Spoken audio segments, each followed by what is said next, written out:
Condition করবেন। এরপরে হচ্ছে এখন আমি বলবো আপনি ফ্রিল্যান্সারের টার্মস এন্ড কন্ডিশনটা একটু পড়ে নিয়েন। ফ্রিল্যান্সার অত প্রবলেম করে না, তারপরেও যাতে আমরা কোনো ভায়োলেশন না করি সেজন্য আপনি একটু ফ্রিল্যান্সারের টার্মস এন্ড কন্ডিশনটা পড়ে নিয়েন। ওটা অত বড় না, ওটা জাস্ট কয়েকটা স্টেপ, দেখবেন খুব সহজেই বুঝে যাচ্ছে। ফাইবারেরটা আগে পড়বেন, এরপরে হচ্ছে ফ্রিল্যান্সারেরটা। ক্লিয়ার? এবার হচ্ছে আমি ফাইবারে চলে যাই। দেখেন আপনাদেরকে হয়তো বলেছিলাম যে ফ্রিল্যান্সার আপনি যাবেন কি আপনার স্কিল ডেভেলপ করার জন্য, প্র্যাকটিস করার জন্য। প্রশ্ন যে আমি কি কাজ করব বুঝতে পারছি না, খুঁজে পাচ্ছি না, কিছু করার নেই, কি করব? অনেকের কথা থাকে, পাচ্ছেন না, এই ফ্রিল্যান্সারে চলে যান, কন্টেস্টে দেখেন কত কত কাজ মানুষ দিয়ে রাখছে, বসে বসে সলভ করেন, কাজ করেন। আপনার ধৈর্য শক্তি বাড়াতে চান, তারপরে হচ্ছে টাইম ম্যানেজমেন্ট করতে চান, এরপরে হচ্ছে ক্লায়েন্টে কেমন হয়, বায়াররা কেমন হয় বুঝতে চান, আপনার মতো অন্যান্য সেলাররা কেমন হয়, তাদের অ্যাটিটিউড কেমন থাকে, এগুলো বুঝে যদি কি করে ভ্যারিয়েশন করতে চান তাহলে আপনি ফ্রিল্যান্সারে চলে আসেন, এখানে একটু প্র্যাকটিস করেন। তো দরকার আমি হাঁটা শুরু করলাম রাস্তা দিয়ে, একজন পছন্দ হলো ধরে নিয়ে চলো কাজে অফিসে, এই কাজ কেউ করবেন?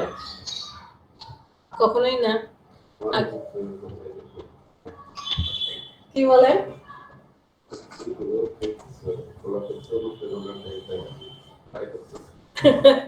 আচ্ছা, আপনার অনুপ্রেরণা পেয়ে আবার ধরে বেঁধে বিয়ে করে ফেলেন না তো।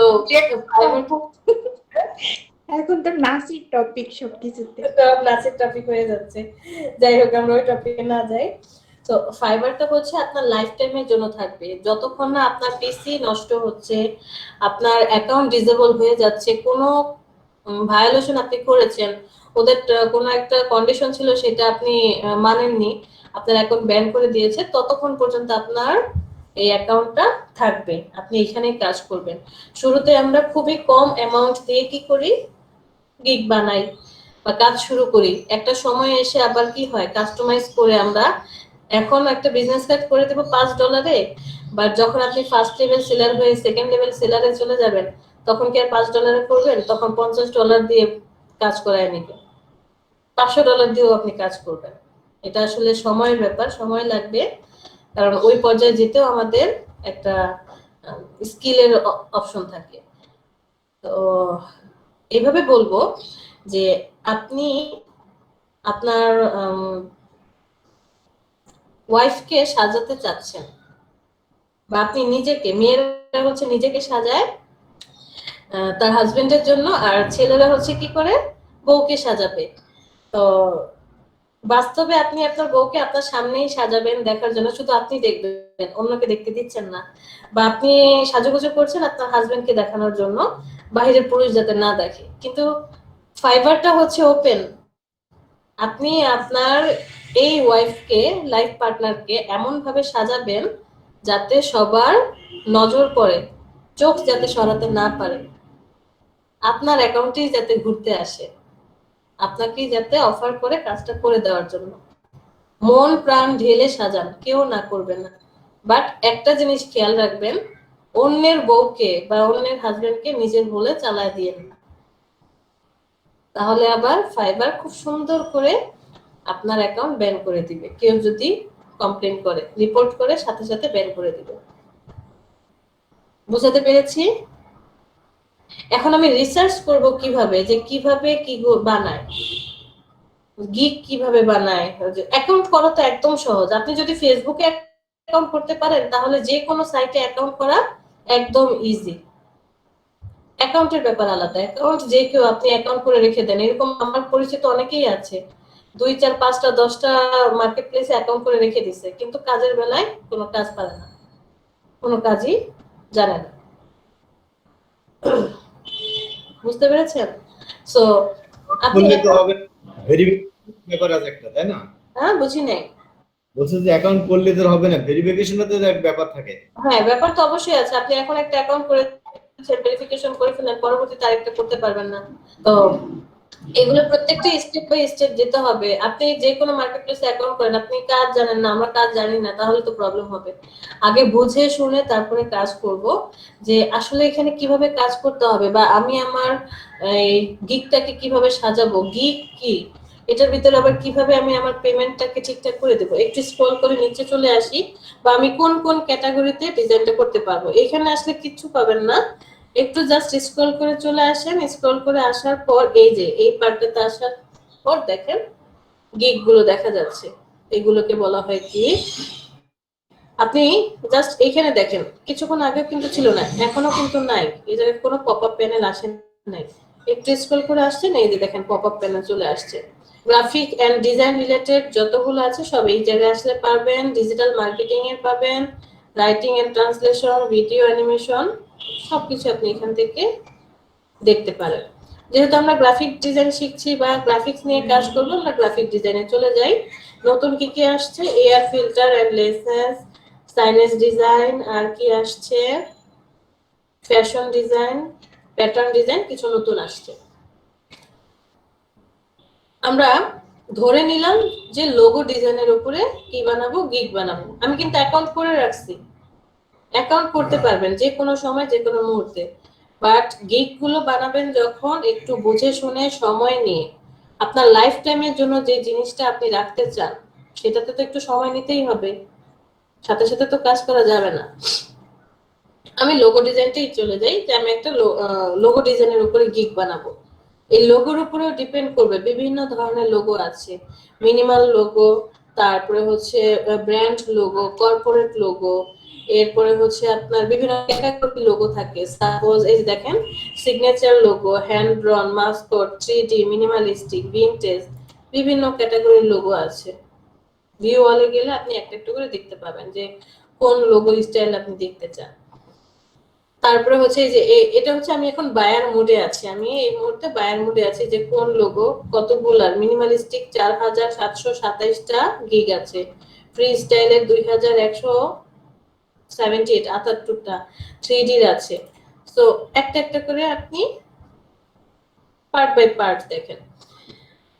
এগুলো দেখা হয়ে গেলে টোটাল দেখেন কতগুলো সার্ভিস, 11,603টা সার্ভিস অ্যাভেলেবল শুধুমাত্র লোগোর জন্য। এই একটু খেয়াল যদি মনোযোগ দিয়ে দেখেন, সব কালারফুল কালারফুল কালারফুল ডিজাইন করেছে। তো আপনার যে ডিজাইনটা করবেন, ছবিগুলো অ্যাড করবেন, সেগুলো চেষ্টা করবেন একটু হাইলাইটেড কালারফুল ইমেজ ক্রিয়েট করার জন্য।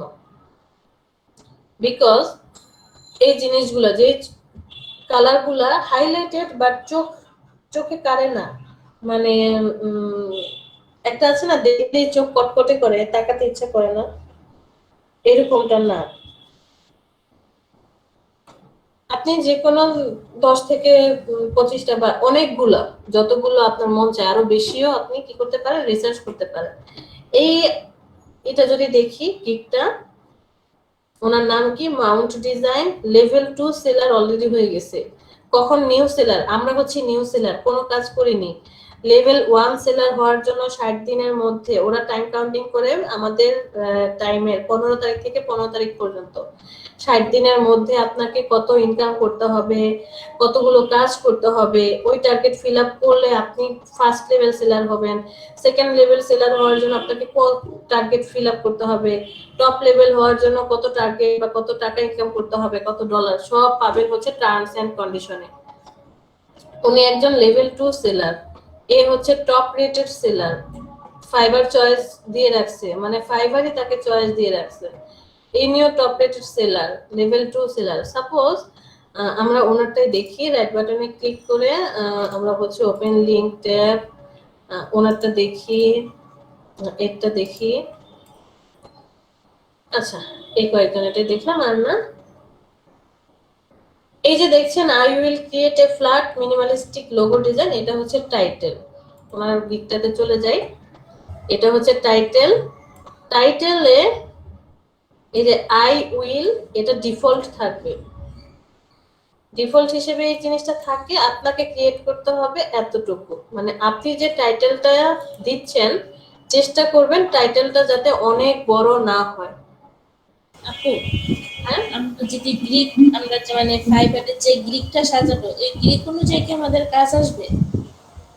হ্যাঁ, গিগ দেখেই তো আসলে ক্লায়েন্ট পছন্দ করে আপনাকে কাজ দিবে। আপনি যখন রিকোয়েস্ট পাঠাবেন সে আপনার গিগ দেখবে, আপনার কাজ দেখবে, ট্রাস্টেবল হলেই আপনাকে কাজ দিবে, নয়তো তো কাজ পাবেন না। মানে আমি যে কাজগুলো ভালো পারি ওইটাই, মানে ওইটারই গিক বানায় দিব। হ্যাঁ, রাইট। আমি যে কাজ ভালো পারি সেটাই তো দেবো, যেটা পারি না ওটা দিয়ে তো আরো মার্কেট প্লেস নষ্ট, প্লাস আমারও নাম নষ্ট হবে। তো গিগের টাইটেলটা হবে খুবই টাচেবল, অ্যাট্রাকটিভ একটা টাইটেল। অনেক কঠিন কিছু হবে না, বাট সহজ ভাষায় সিম্পলি আপনি ক্রিয়েট করবেন, আর খুব বড় হবে না। দেখেন ওরা প্রত্যেকটা টাইটেল ছোট ছোট, আমরা অনেকেই আছি বিশাল টাইটেল ব্যবহার করি, যেমন এরকম I will create a flat minimalistic standard কি আরো এক্সেট্রা এক্সেট্রা 2-4 লাইন পারলে দিয়ে দিই। তা করা যাবে না, আমরা কি করব, একটু ছোট সুন্দর সিম্পলির মধ্যে টাইটেল ক্রিয়েট করব। দেখেন উনি অলরেডি, আর এখানে শো করতেছে এই 8564টা কাজ সে অলরেডি করেছে, যেগুলো 4.9 স্টার মার্কিং। 124টা কাজ কি আছে, অর্ডারে আছে। এই কাজগুলো সে নিজে থেকে নেয়নি, ক্লায়েন্ট এসে কাজ দিয়ে চলে গেছে। একটা সময় আসবে যখন আপনি আর ক্লায়েন্টের হাতে পায়ে ধরতে হবে না, রিকোয়েস্ট পাঠাতে হবে না। এখন প্রথম প্রথম কি করতে হয়, রিকোয়েস্ট করতে হয় যে ভাই আমি আপনার কাজটা করব, আপনার কাজটা দেন, আমাকে দেন। একটা সময় আসবে ক্লায়েন্ট আপনাকে খুঁজে বের করবে। আপনার গিগ যখন প্রথমের দিকে থাকবে, ক্লায়েন্ট খুঁজে বের করে এসে আপনাকে জিজ্ঞেস করবে আমি একটা কাজ করব, বা আপনাকে কাজটা দিয়ে চলে যাবে, অর্ডার দিয়ে চলে যাবে সে, আপনি কাজ করে ডেলিভার দিয়ে দিবেন।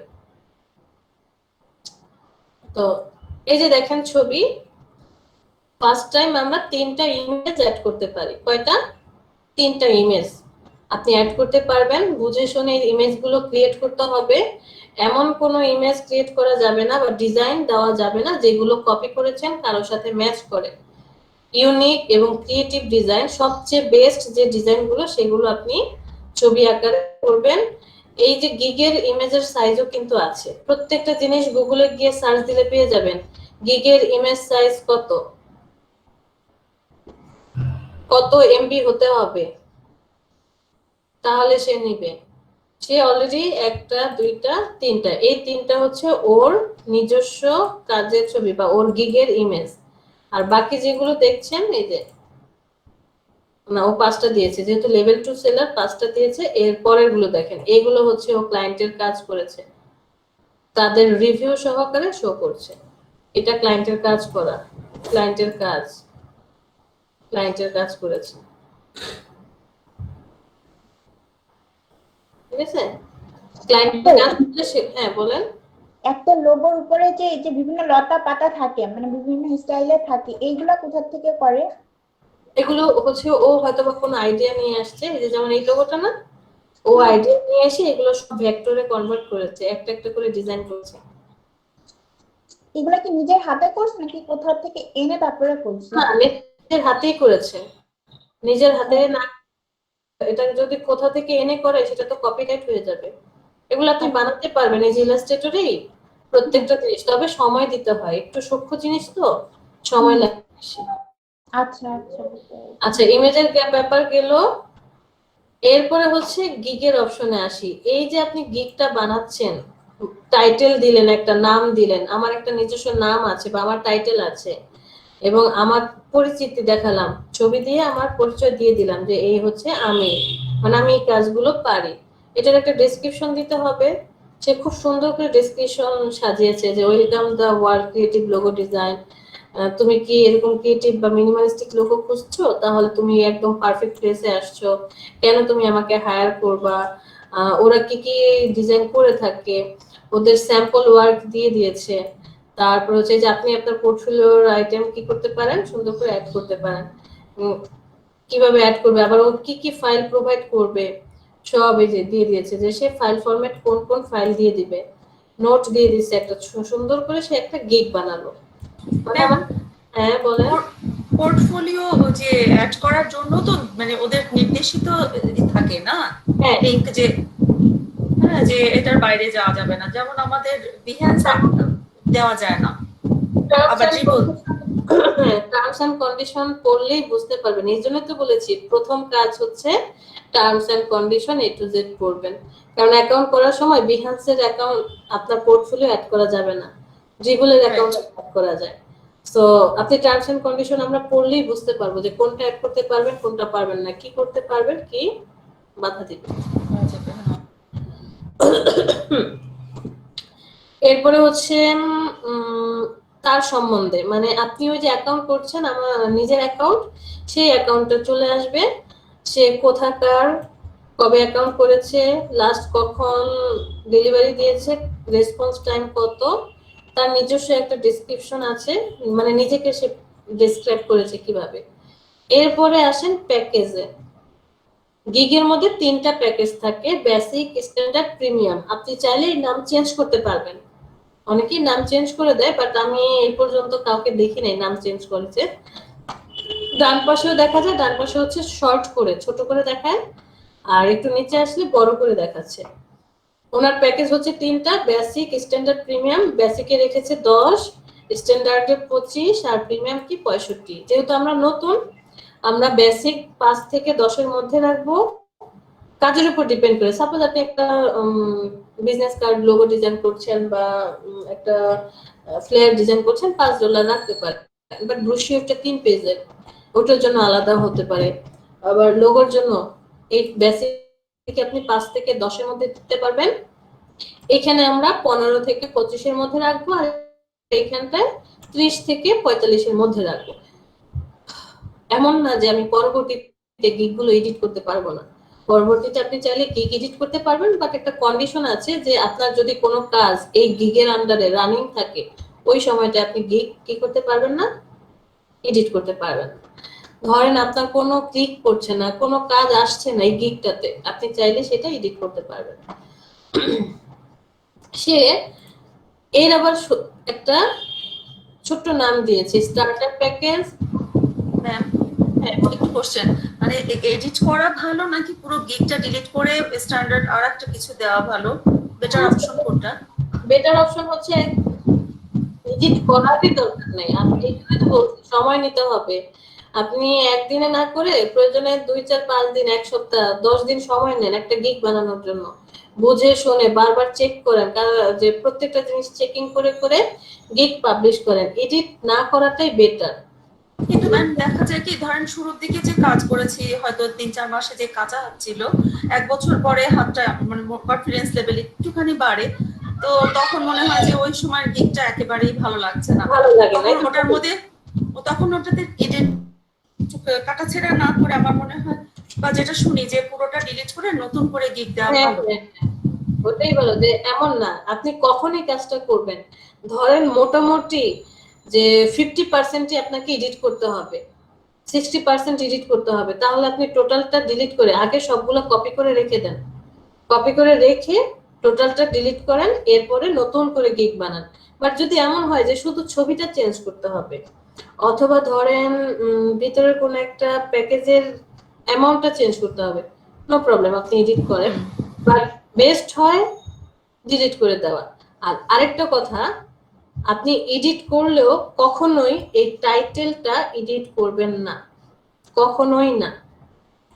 টাইটেল এডিট করা যাবে না। যদি টাইটেল এডিট করতে চান তাহলে পুরো গিগ ডিলিট করে দিয়ে, মানে টোটালটাই ডিলিট করে দিয়ে নতুন করে বানাবেন। কারণ কি, আপনি যে এই যে টাইটেলটা এডিট করতে চাচ্ছেন, দেখেন ওটা এসইও হয়ে যায়, ওই এসইওটা আবার ব্যাকে চলে যাবে।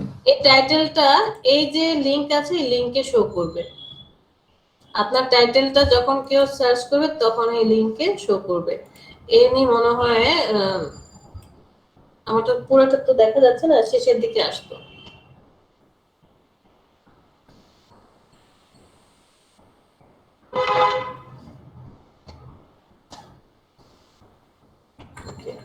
এই যে দেখেন উনি টাইটেল চেঞ্জ করেছিল, ওনার ফার্স্ট টাইটেল কি ছিল দেখলেই বোঝা যায়, কেউ ধরতে পারবেন? ওনার ফার্স্ট টাইটেল ছিল উনি ডিজাইন করবেন professional logo for you in 24 hours. ওনার টাইটেলটা এটা ছিল, এরপরে সে এডিট করে দিয়ে এই কাহিনী করছে, এই জন্য তো এত তো এই যে এটা ধরা পড়ে যাবে। এখন কেন না করেছি, কারণ ক্লায়েন্ট যদি প্রফেশনাল হয় তাহলে এই বিষয়টা নিয়ে প্রবলেম হবে। আবার আপনি যখন টাইটেলটা এডিট করবেন, এই যে তানজিলা ম্যাম বললো না এসইও তে প্রবলেম হয়, আপনার গিগ ধরেন ফার্স্ট পেজে ছিল, শুধুমাত্র এই টাইটেলটা চেঞ্জ করার জন্য এখন সেটা 10, 15, 20 নাম্বার পেজে চলে আসবে, খুঁজে পাবেন না, র্যাঙ্ক নেমে যাবে। নেমে যায়। আচ্ছা, আমরা গিগের প্যাকেজে চলে আসি। প্যাকেজের এখানে আপনি ডিসক্রাইব করে দিবেন, যে একটা সাবটাইটেল দিয়ে ডিসক্রাইব করে দিলেন কি কি দিবেন এই প্যাকেজটাতে, ছোট্ট একটা ডেসক্রিপশন, সোর্স ফাইল যে কোন প্যাকেজে কোনটা, যে সোর্স ফাইল দিব কিনা, লোগো ট্রান্সপারেন্সি, এক একটা গিগের প্যাকেজের জন্য এক এক রকম আসবে। লোগোর জন্য এগুলো শো করছে, বাট ব্যাকগ্রাউন্ড রিমুভের জন্য আবার আলাদা, ব্রুশিয়ারের জন্য আলাদা, ফ্লেয়ারের জন্য এক একটার জন্য এক এক রকম প্যাকেজ আসে। তো যে যে ফাইলগুলো বা যে জিনিসগুলো আপনি দিবেন সেগুলো উল্লেখ করে দেন।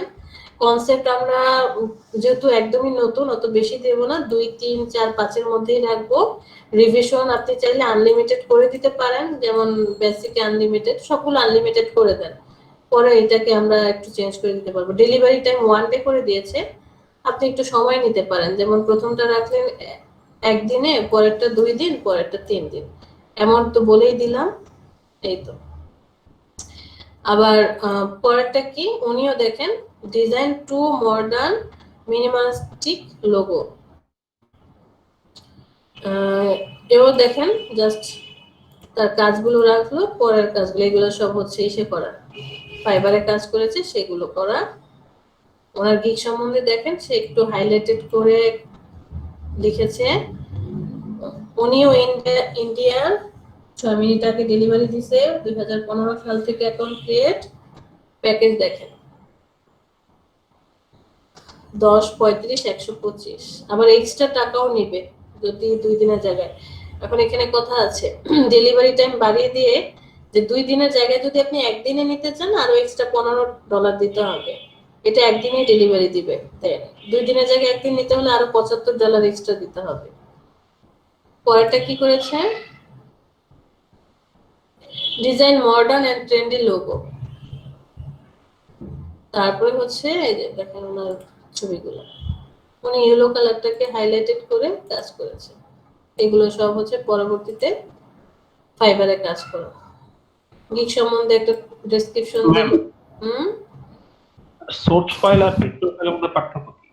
সোর্স ফাইল আর ভেক্টর ফাইলের মধ্যে আসলে পার্থক্য হচ্ছে, ভেক্টর ফাইল শুধু ইলাস্ট্রেটরের এআই ফাইল, আর সোর্স ফাইল মানে হচ্ছে আপনি ফটোশপে কাজ করলে পিএসডি ফাইল সোর্স ফাইল, ইলাস্ট্রেটরে কাজ করলে AI file source file, EPS ও সোর্স ফাইল, ইপিএস থেকে ইলাস্ট্রেটর একই। তারপরে হচ্ছে আপনি ধরেন এটাকে কি বলে, ক্যানভাতে ডিজাইন করেছেন তার একটা সোর্স ফাইল আছে, আলাদা একটা নাম, অ্যানিমেটেড ডিজাইন করতে ওটাও আলাদা একটা সেভ করে, মানে যে সফটওয়্যারে কাজ করছেন ওর যে রটাকে আমরা সোর্স ফাইল বলে থাকি। মানে ম্যাম যেটাতে মডিফিকেশন সম্ভব ক্লায়েন্টের পক্ষে সেটাই সোর্স ফাইল। মানে হচ্ছে আমি ওই ধরেন সে যে তার ইচ্ছা মতো টেক্সটটা চেঞ্জ করতে চাচ্ছে, কালারটা চেঞ্জ করতে চাচ্ছে, যেটা সম্ভব সেটাই তো সোর্স ফাইল। মানে যেমন ইলাস্ট্রেটরে আমাদের এআই ফাইল আর ওদিকে ফটোশপে পিএসডি ফাইল। এখানে কথা আছে, এই যে ইলাস্ট্রেটরে আবার আপনার এআই ফাইলেও আমরা কি করি, ক্লায়েন্টকে আজকে যখন ডকুমেন্ট সেভ করব দেখাবো। আচ্ছা যাচ্ছি ওখানে, তো বিষয়টা বুঝতে পেরেছেন কিভাবে রিসার্চ করবেন। এখন আপনারা আমরা কি করব ম্যাম, কেউ যদি ধরেন ইলাস্ট্রেটরে করে তাহলে তো দেখা গেছে এআই ফাইলটাই সোর্স ফাইল হবে, ওইটা আবার ভেক্টর ফাইল হবে।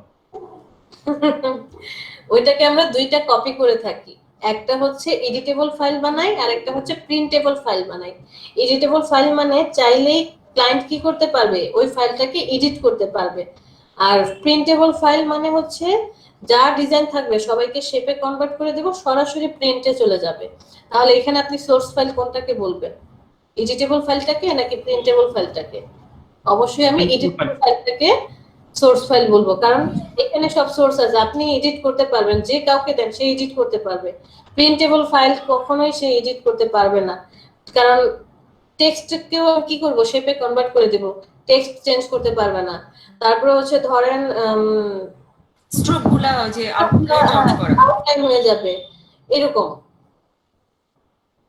ম্যাম কেমনে কাজ সাবমিট করবো বাইরকে, এগুলো কি দেখাবেন আমাদেরকে? যদি ধরেন আপনি ক্লাসে থাকা অবস্থায় এরকম কোনো কাজ আসে তাহলে দেখিয়ে দিতে পারবো, আদারওয়াইজ পারবো না। ম্যাম যদি এখন আমি যে কয়দিনই ক্লাস করছি, কয়দিনে যদি কোনো লাইভ প্রজেক্ট করেন তাহলে তো একটু দেখা দিলে ভালো হতো আর কি। হ্যাঁ অবশ্যই, ধরেন আপনারা কাজ করছেন, আপনারা তো আসলে এরকম সময় পাবেন না, আগে সময় নষ্ট করে ফেলেছেন। আসলে আপনারা তো সময় নষ্ট করেননি, সময় নষ্ট হয়ে গেছে। যাই হোক, তো ম্যাডাম একটা ছোট্ট কোশ্চেন ছিল, যে সোশ্যাল মিডিয়া কিটটা না আমার একেবারে মাথায় আসে না, এটা কি জিনিস? সোশ্যাল মিডিয়া কি হচ্ছে বিভিন্ন ধরনের। আপনি ফেসবুকের প্রোফাইল পিকচার যতটুকু সাইজে দিচ্ছেন, ইনস্টাগ্রামের প্রোফাইল পিকচারের সাইজ সেটা হবে না, পোস্টের সাইজে ওইটা হয় না। এক একটা সাইটের জন্য এক একটা মেজারমেন্ট থাকে।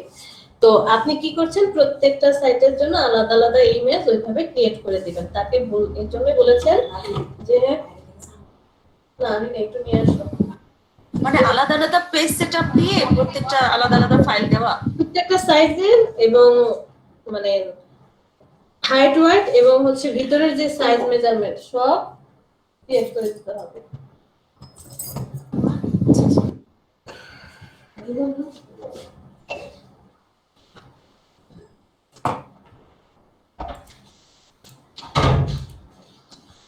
সবাই ইলাস্ট্রেটর ইনস্টল করেছেন?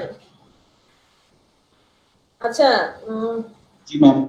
নামাজের ব্রেক তো এখনো দেই নেই, আজান করতেছে? জি ম্যাম দিয়ে দেন। আজান তো দিয়েছে 4:51 বাজে। ঠিক আছে, আমরা একটু 10 মিনিটের ব্রেক নিই, তারপরে আসতেছি। আর এরকম একটা ইন্টারফেস আসবে, এরকম একটা চেহারা আসবে। এখানে হচ্ছে রিসেন্ট আপনি যে কাজগুলো করবেন সেগুলো নিচে শো করবে, এটা কোনো ব্যাপার না। আর উপরে মেনু বারটা দেখা যাচ্ছে, এইখান থেকে হোম পেজে আমরা অলরেডি আছি। ক্রিয়েট নিউ মানে হচ্ছে আমি নতুন কোনো ডকুমেন্ট নিতে চাই, ফটোশপের মতো ডকুমেন্ট নিতে হবে। ওপেন মানে এক্সিস্টিং কোনো ডকুমেন্ট আছে সেটাকে আপনি ওপেন করতে চাচ্ছেন। তো আমরা ক্রিয়েট নিউতে চলে যাব। ক্রিয়েট নিউতে আসার পরে এরকম একটা পপ আপ প্যানেল আসবে, অনেকের আসবে না, নো টেনশন। যদি এরকমটা না আসে, আপনি এই যে প্রিন্ট লেখাটা আছে না, প্রিন্টের মধ্যে ক্লিক করবেন, তাহলে এটা চলে আসবে। প্রিন্টে ক্লিক করলে এই পেজটা চলে আসবে। তো এখানে আসার পর ফার্স্টে কি থাকে, নাম সেট করতে হবে। অ্যাজ ইট ইজ ফটোশপে যা যা দেখছেন সবকিছু এখানে একই রকম। আপনি আপনার ডকুমেন্টে যে কাজটা করছেন তার নাম সেট করবেন। এরপরে ইউনিট কি হবে, ইউনিটটা সিলেক্ট করে দিব। ওয়াইডার হাইট কত হবে সেটাও আপনি কি করলেন, সিলেক্ট মানটা বসিয়ে দিলেন আপনার কাজের ধরন অনুযায়ী। ওরিয়েন্টেশন এখন কি ভার্টিক্যালি হবে নাকি হরিজন্টালি মানে ল্যান্ডস্কেপে হবে।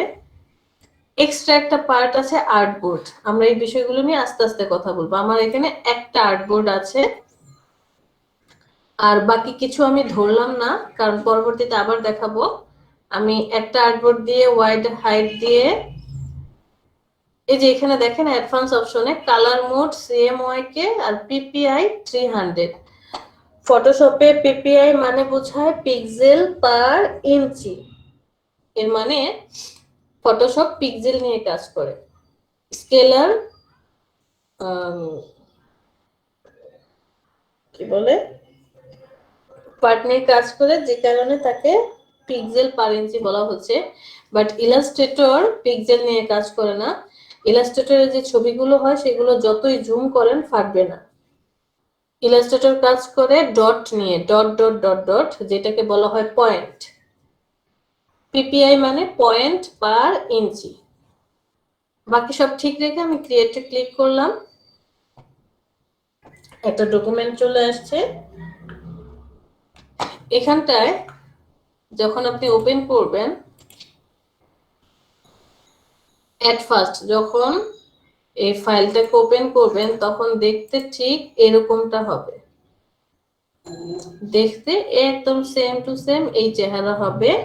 এটা হচ্ছে ইলাস্ট্রেটরের ইন্টারফেস। এই টোটালটা হচ্ছে ইলাস্ট্রেটরের ইন্টারফেস। ইন্টারফেসের এই উপরের পার্টটাকে বলা হয় মেনু বার, লেফট সাইডের পার্টটাকে কি বলা হয়? টুলস প্যানেল বা টুলস বার। বাকি আর কিছু দেখতে পাচ্ছি না, নো প্রবলেম, আমরা আস্তে আস্তে সব দেখব। আমরা এখানে একটা আর্টবোর্ড নিয়েছি, এটাকে জুম আউট করি, অল্টার ধরে মাউসের স্ক্রলটাকে নিচের দিকে ঘুরাই ফটোশপের মতো। এই যে দেখতে পাচ্ছেন যতটুকু জায়গা অ্যাশ কালারের, তারপরে আরেকটু গাঢ় ash colour, dark ash colour, মধ্যে হোয়াইট কালারের ছোট্ট একটা পার্ট, এটা হচ্ছে আপনার আর্টবোর্ড। জুম ইন করলে বোঝা যাচ্ছে। জুম আউট করার পরে আপনি যতটুকু পার্ট দেখতে পাচ্ছেন, আরো অনেকগুলো অপশন পার্ট আছে। এই যে দেখেন এই পাশে ডানে বামে, আমাদের মনিটরটা ছোট হওয়াতে অতটা বোঝা যাচ্ছে না। এই পুরোটাকে বলা হচ্ছে ওয়ার্ক স্পেস, কাজের জায়গা। এই পুরো ওয়ার্ক স্পেস জুড়ে আপনি কি করতে পারবেন? কাজ করতে পারবেন, আপনাকে কেউ না করবে না। আপনি ফটোশপে যখন কাজ করেছেন তখন শুধুমাত্র এই আর্টবোর্ডের ভিতরে কি করতে হতো? কাজ করতে হতো। আর্টবোর্ডের বাহিরে কোনো শেপ বা টেক্সট চলে আসলে সেটা আর দেখা যেত না, হাইড অবস্থায় থাকতো। বাট ইলাস্ট্রেটরে এই আর্টবোর্ড ছাড়াও টোটাল যে ওয়ার্ক স্পেস, যে কোনো জায়গায় আপনি আপনার মন মতো কাজ করতে পারবেন। কিন্তু যখন আপনি কোনো আউটপুট দিবেন, জেপিজি ছবি বের করবেন বা পিএনজি ছবি নেবেন, অথবা যে আউটপুট দিবেন, অবশ্যই সবাইকে কোথায় নিয়ে আসতে হবে? এই আর্টবোর্ডের ভিতরে আনতে হবে, আদারওয়াইজ কিন্তু সেটা শো করবে না। বুঝতে পেরেছি? জি ম্যাম। এখন আবার চলে যাই কন্ট্রোল এন। আসার পরে এখানে দেখেন এই যে ব্লিড, আমরা বিজনেস কার্ড করেছিলাম না ফটোশপে, তখন ব্লিড দিয়েছিলাম ভিতর থেকে, ক্যানভাস ইমেজ থেকে ক্যানভাস সাইজ, সেখান থেকে ব্লিড বাড়িয়েছিলাম, মানে আর্টবোর্ডটাকে বড় করে পরে শেপ নিয়েছিলাম। এখানে আপনি চাইলে ব্লিড শুরুতেই দিয়ে দিতে পারবেন। এই যে এই অপশনটা দেখছেন, এটাকে বলা হয় তালা, আমরা তালা বলি বা চেইন বলেন। একটা চেন আরেকটা চেনের ভিতর দিয়ে আছে, মানে লক অবস্থায় আছে। এটা হচ্ছে প্রপোর্শন। এইটা যদি লক অবস্থায় থাকে তাহলে আপনি যে কোনো একটা পার্টে কি করেন? যে কোনো একটা মান বসান। ধরেন আমি এখানে বসালাম 0.25, এখানে আমি বসালাম 0.25। একটু কষ্ট করে অন্য যে কোনো একটা পার্টে ক্লিক করেন, ক্লিক করার সাথে সাথে অটোমেটিক্যালি ওই মানটা সব জায়গায় চলে আসবে। দ্যাট মিন্স প্রপোর্শন আকারে ও কি করেছে? সবাইকে মানটা বসিয়ে দিয়েছে। জাস্ট এতটুকু চেঞ্জ করে দিয়ে ক্রিয়েট করেন। এই যে দেখেন আপনার আর্টবোর্ডের চারপাশে আপনি কি করেছেন? 0.25 করে ব্লিড এরিয়া দিয়ে দিলেন। আবার কন্ট্রোল এন। এবার আমি প্রপোর্শনটাকে আগে এটাকে 0 করে দিই, 0 করে দেন, প্রপোর্শনটাকে তুলে দেন। এই যে দেখেন আনলক অবস্থায় আছে। এখন এর মানে হচ্ছে আপনি এই জায়গায় মান বসান, 0.25 বসালাম, অন্য যে কোনো একটাতে ক্লিক করেন, কোনো চেঞ্জ হয়েছে? হয় নাই। দ্যাট মিন্স প্রপোর্শন যদি আনলক অবস্থায় থাকে আপনি সিঙ্গেল মান বসাতে পারবেন। টপে আমি দিলাম কত? 0.25, বটমে দেই 2, লেফটে দিলাম 1, রাইটে দিলাম 3। এবার ক্রিয়েট করি, দেখেন কি হয়েছে।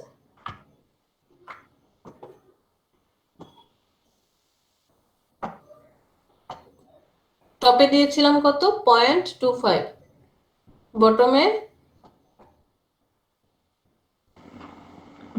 2 3 এরপর 3 ছিল, তারপরে হচ্ছে লেফটে ছিল 2 আর রাইটে ছিল মনে হয় 1। এই যে দেখেন চেঞ্জেস। সে আর্টবোর্ডের চারপাশে ব্লিডটাকে এভাবে কি করলো? সেট করে নিল। দেখেন কন্ট্রোল এন। এই যে খেয়াল করে দেখেন, একটু কথাটা হলো না যে এই জায়গাটা একদম ম্যাচ করে গিয়েছে, এইখানে ম্যাচ করে নাই, আমাদের সাথে কোনো প্রবলেম হয়েছিল। ও সর্বোচ্চ মান নিতে পারে 1 ইঞ্চির উপরে ব্লিড নিবে না। আচ্ছা, এগুলো ওইখানে দেখা, জি আপু। কিন্তু ওই যে 3 মতো যে আপু ওই জায়গাটা চেয়ে এত বড় হইলো, কিভাবে হলো? ও হচ্ছে ওই যে আমরা প্রপোর্শন করে দিয়েছি তো, যে এটা একটা ডিসটেন্স ধরে সে ওই অনুযায়ী কাজ করেছে, বাট 1 এর বেশি কোথাও বাড়ায় নাই সেন্টারটাকে, তখন আর্টবোর্ডকে সরিয়ে দিয়েছে।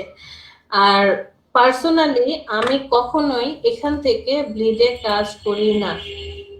আমি যদি আমার পার্সোনাল মতামত দিই, আমি এখান থেকে ব্লিড নিই না, এটা জিরো অবস্থায় আছে, জিরোই থাকে। মানে আমি নর্মাল যেটা আছে এই যে এইভাবেই। এমনকি আমি কোনো ডিজাইন করছি ইলাস্ট্রেটরে, তখন কি করি, নর্মাল একটা ডকুমেন্ট নিয়ে আগে কাজ করি, কাজ কমপ্লিট হয়ে যাওয়ার পর আর্টবোর্ড নিয়ে চিন্তা করি। কারণ আপনি এই আর্টবোর্ডটাকে বড় করতে পারবেন, ছোট করতে পারবেন এবং মডিফাইও করতে পারবেন। তো ডকুমেন্ট নেওয়ার সময় আমি এটা চিন্তাও করি না যে এখন কি ব্লিড নেব নাকি নেব না, আর্টবোর্ড বাড়াবো নাকি বাড়াবো না।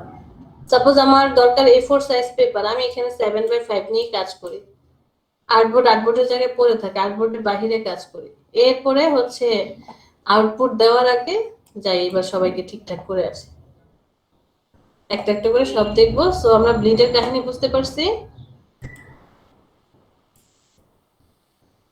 কন্ট্রোল N, আবার একটা ডকুমেন্টে চলে যাই,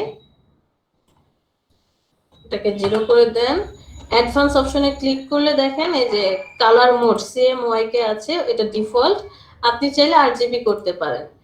ইফেক্ট কত আছে, রেজুলেশন 300, আপনি চাইলে কমাতে পারেন।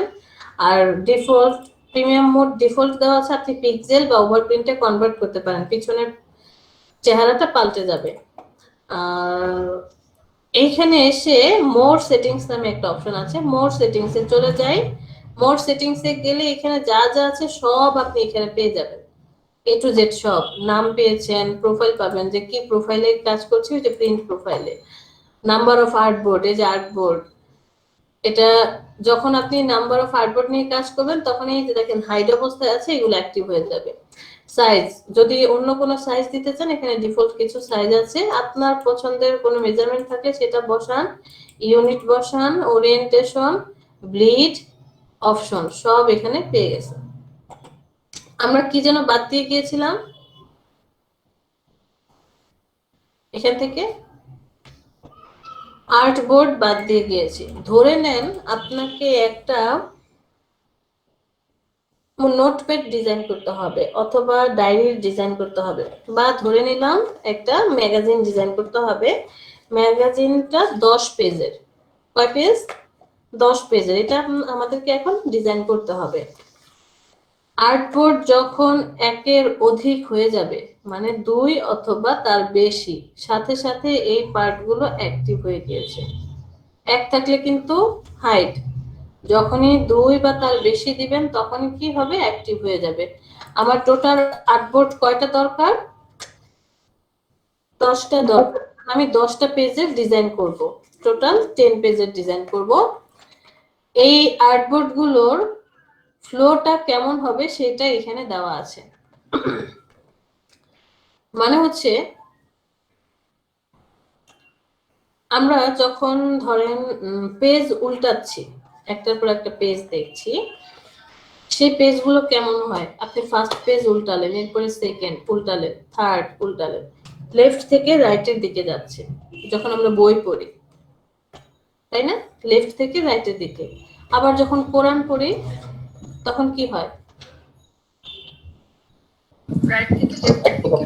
মানে হচ্ছে আমরা রাইট থেকে লেফটে পড়ে আসছি, বাট পেজগুলো কি লেফট থেকে রাইটের দিকে চলে যাচ্ছে। আবার যখন ডাক্তার প্যাডে লিখে, ডাক্তারের যে প্যাড গুলো থাকে বা বিভিন্ন ধরনের অফিস আদালতে যে প্যাড গুলো থাকে, সেগুলো কি হয়, লেখা শেষ হলে পেজ উল্টায় কিভাবে, নিচ থেকে উপরের দিকে না, মানে কলাম বরাবর টার্ন করে। জি ম্যাম। জি ম্যাম। ওকে, এইটা হচ্ছে সেই ফ্লো, যে আপনি যে ডিজাইনটা করছেন ডিজাইন গুলো কোন ফ্লো ক্যারি করবে। ও কি বলছে, ও হচ্ছে রো বরাবর থাকবে, লেফট থেকে রাইটে যেতে থাকবে। আপনি যতক্ষণ না ব্রেক দিচ্ছেন ততক্ষণ সে লেফট থেকে রাইটে যাবে, যখনই ব্রেক পাবে আবার নিচের লাইনে চলে আসবে, রো বরাবর আবার লেফট থেকে রাইটে যাবে।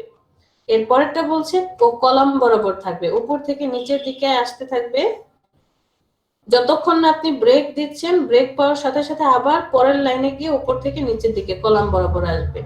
এরপরেরটা হচ্ছে ও রো বরাবর যেতে থাকবে, এখানে কোনো ব্রেক হবে না, রো বরাবর যেতে থাকবে, ও কলাম বরাবর আসতে থাকবে। স্পেসিং হচ্ছে এই যে আপনার আর্টবোর্ড গুলা 10টা আর্টবোর্ড, একটা আর্টবোর্ড থেকে আরেকটা আর্টবোর্ডের দূরত্ব কত হবে, কতটুকু দূরত্বে থাকবে। আমি এখানে ধরেন দিয়ে দিলাম 0.5, মানে 0.5 ইঞ্চি করে দূরত্ব থাকবে। কলামের এখানে আসেন, এই যে বললাম যতক্ষণ আপনি ব্রেক না দিচ্ছেন সে চলতে থাকবে, কোথায় গিয়ে ব্রেক পাবে। ধরে নিলাম আমি এই ফার্স্টেরটায় মানে রো বরাবর চলতে থাকবে লেফট থেকে রাইটে, বাট কলাম হবে 3টা, তাহলে আমার আর্টবোর্ড 10টা, লেফট থেকে রাইটে যাবে, কলাম কয়টা, 3টা।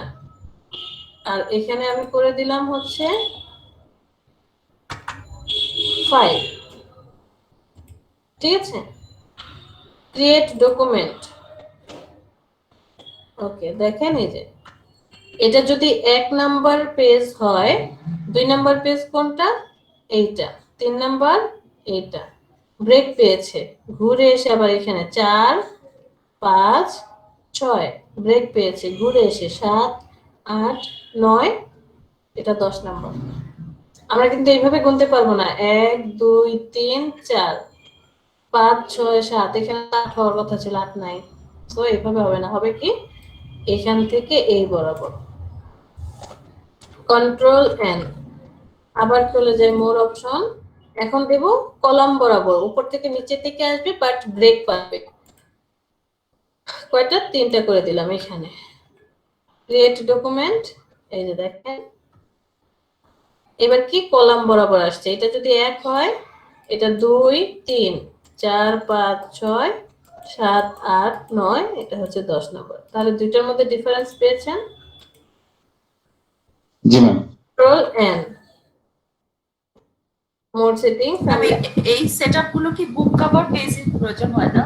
হ্যাঁ, বুক কভারে না আসলে, ওটা তো বুক কভার আপনার 2টা পেজ হয়, আর মেইনলি আপনি আর্টবোর্ড এখন, যেমন আমরা এখন আর্টবোর্ড নিয়ে নিচ্ছি 10টা করে, এই কাজও আপনি করবেন না, যখন প্রফেশনাল হয়ে যাবেন তখন আপনি কি করবেন, আগে ডিজাইন করবেন, এরপরে আর্টবোর্ড নেবেন, কারণ আর্টবোর্ড নেওয়ার জন্য আর্টবোর্ডের একটা স্পেশাল টুলস আছে, আলাদাভাবে নেওয়া যায়। পরেরটা কি বলেছে, শুধু রো বরাবর যেতে থাকবে, যখন আপনি এটা অ্যাক্টিভ করবেন সাথে সাথে এই যে এই পার্টটা ভ্যানিশ। ক্রিয়েট ডকুমেন্ট, এই যে দেখেন সব রো বরাবর, আর এর পরেরটা কি হবে, কলাম বরাবর থাকবে, কলাম বরাবর। Create document. তো কেন মানুষ ইনডিজাইন ব্যবহার করে এগুলো বুঝতে পেরেছি। এখানে কারো কোনো আর্টবোর্ড নিয়ে কথা আছে?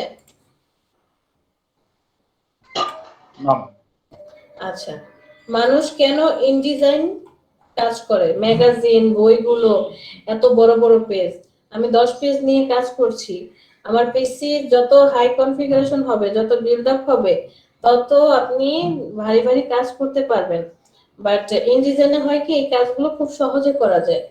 আর আপনি যখন একটা বইয়ের কথাই বললাম, আপনি আপনার সামনে একটা বই ধরে রাখছেন, তখন কি একটা পেজ দেখা যায় না, শুধুমাত্র বইয়ের কভারটা দেখা যায়, পেজটা যখন খুললেন তখন কি 2টা পেজ দেখা যায়, আবার পেজ উল্টালেন, তারপরে পেজ উল্টালেন, 2 করে পাতা, এইখানে আপনি ওই সেটআপটা করতে পারছেন না, ওই সেটআপটা শুধুমাত্র ইনডিজাইনে করা যায়, যে ফার্স্টে একটা পাতা, এরপরে 2টা করে দেখা যায়, লাস্টে গিয়ে আবার একটা পেজ আসে ব্যাক কভার, এখানে সেটা পসিবল হচ্ছে না।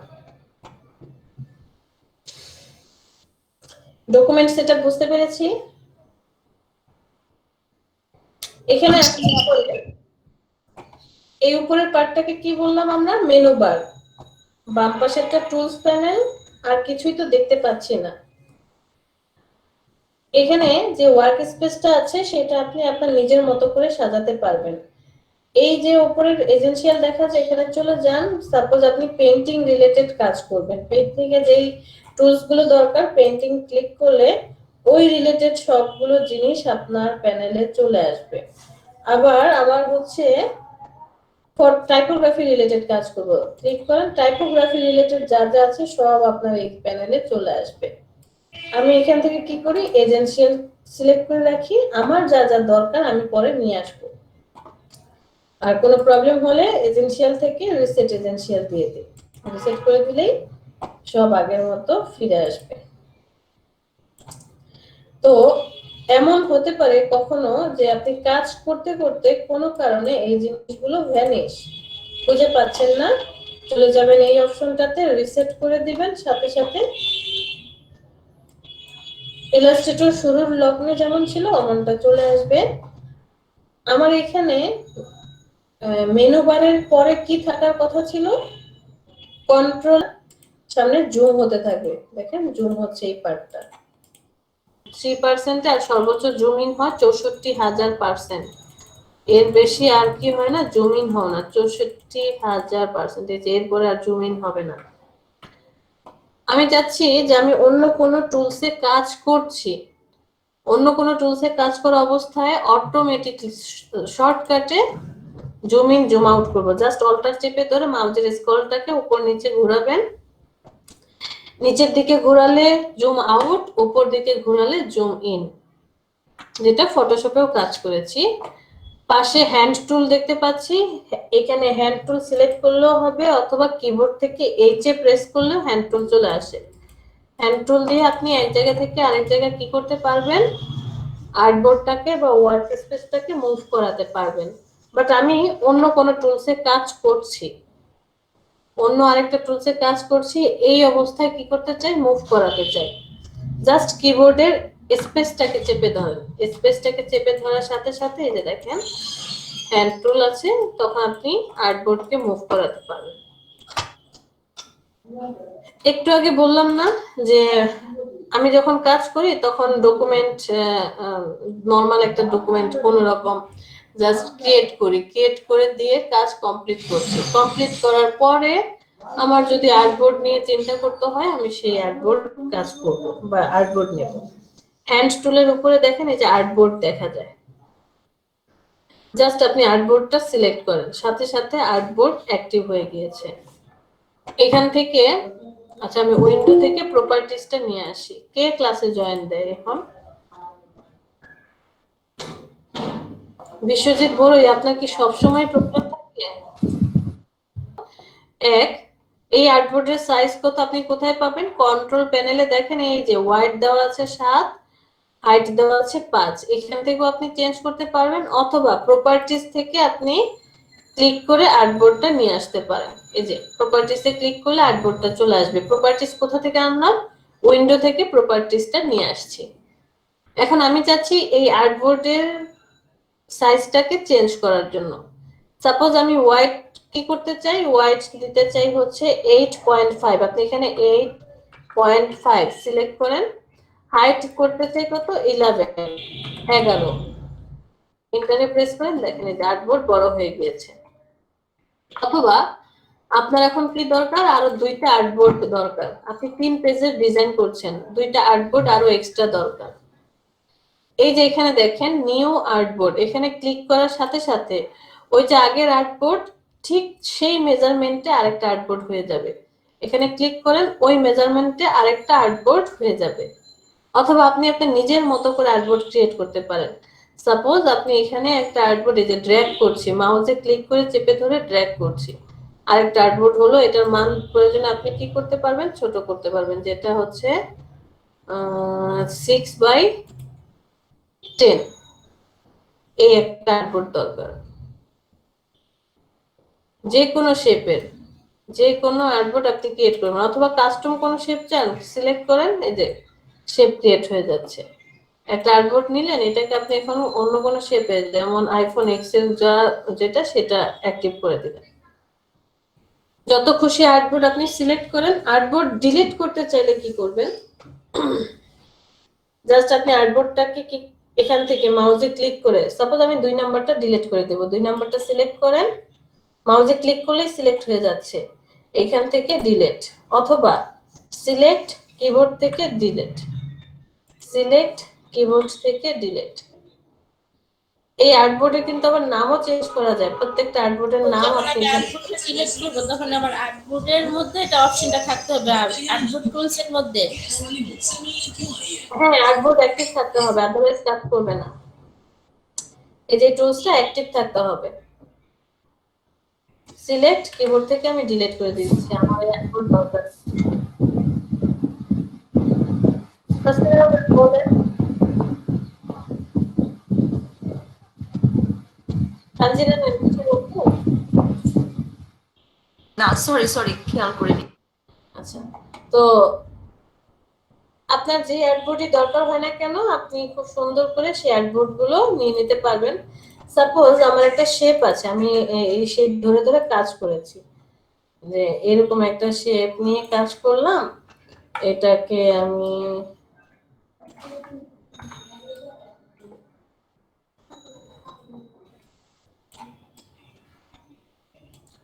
3টা শেপকে আর্টবোর্ডে কনভার্ট করতে চাই।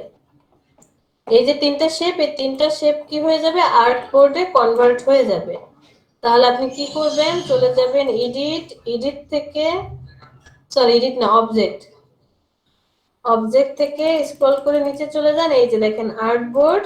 এখানে আসার পর কনভার্ট টু আর্টবোর্ড, আপনি কি আর্টবোর্ডে কনভার্ট করতে চান, নাকি fit to artboard artwork bounds, মানে এই যে আর্টবোর্ডটা আছে ওইটার সাথে ফিট করতে চান, নাকি ফিট টু সিলেক্টেড আর্ট, যে সিলেক্টেড আর্ট আছে তার সাথে ফিট করতে চান। সো আপনি এখান থেকে যে কোনো একটা সিলেক্ট করে দেখবেন ওই অনুযায়ী কাজ করছে। যেমন আমি কনভার্ট টু আর্টবোর্ড ক্লিক করার সাথে সাথে কালার দিয়েছিলাম, এগুলো এখন প্রত্যেকটা আর্টবোর্ড হয়ে গিয়েছে। আর্টবোর্ড কিন্তু কি করা যায় না, সিলেকশন করা যায় না। সো আর্টবোর্ড সিলেক্ট করেন, এই যে প্রত্যেকটা আর্টবোর্ড, দরকার নেই যাদের তাদের ডিলিট করে দেন। সিলেকশন টুল সিলেক্ট করুন, ডিলিট কি দিয়ে করলেন ম্যাম? কিবোর্ডে ডিলিটে প্রেস করছি।